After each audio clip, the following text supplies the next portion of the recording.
لو عايز تعمل قشطوطه مانجا زي بتاعت بلبن بالظبط وكمان من غير فرن، يبقى تعالى هنا عشان خاطر الفيديو ده ليك، وكمان مش هتكلفك ربع تكلفه بلبن. تابع الفيديو ده للاخر وهتدعي لي، وطبعا ما تنساش تتابعني عشان لو مش متابعني فايتك وهيفوتك كتير.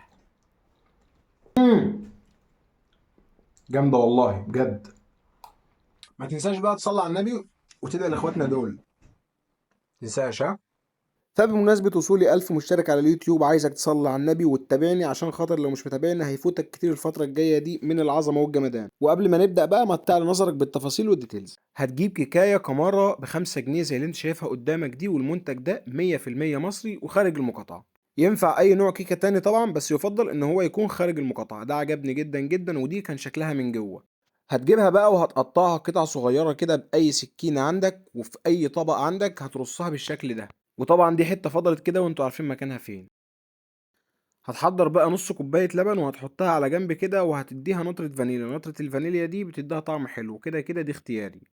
هتنزل بقى يا صديقي باللبن على الكيكة عشان خاطر تتسقى فيها كده وتتشرب، وتسيبها لمدة 10 دقايق كده على جنب. على ما نعمل الطبقة التانية، وهي عبارة عن معلقتين كبار من الكريم شانتيه. هتجيبهم من عند أي عطار تقريبا ب10 جنيه، وزيهم معلقتين كبار سكر بودر طبعا، عليهم ربع كوباية لبن، على كام حباية تلج كده هيظبطوا الأداء. وبما إن إحنا هنعمل أشطوطة بالمانجا، فإحنا محتاجين منك نص مانجاية مش أكتر إن شاء الله، يعني أي مانجا موجودة زي اللي أنا مخزنها قدامك دي. هناخد منها كده يا دوب معلقتين، أهم حاجة يكونوا طريين زي اللي أنت شايفهم دول، أو تفرمهم كده بأي حاجة. وهتنزل بيهم بقى على الكريم شانتيه والحليب، وتديهم بقى ضرب من هنا للصبح. لا يا عم صبح ايه، هما بالظبط 7 دقايق، مش هتاخد اكتر من كده ان شاء الله.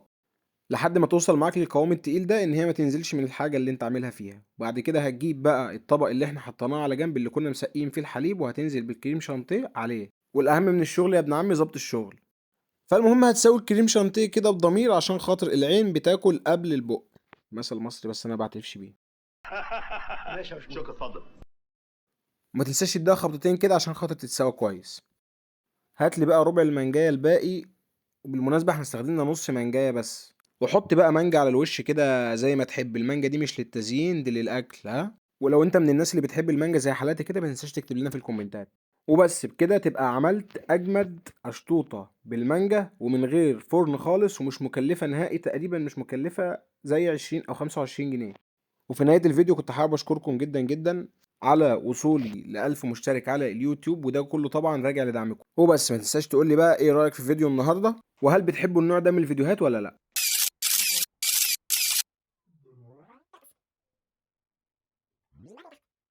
ايوه.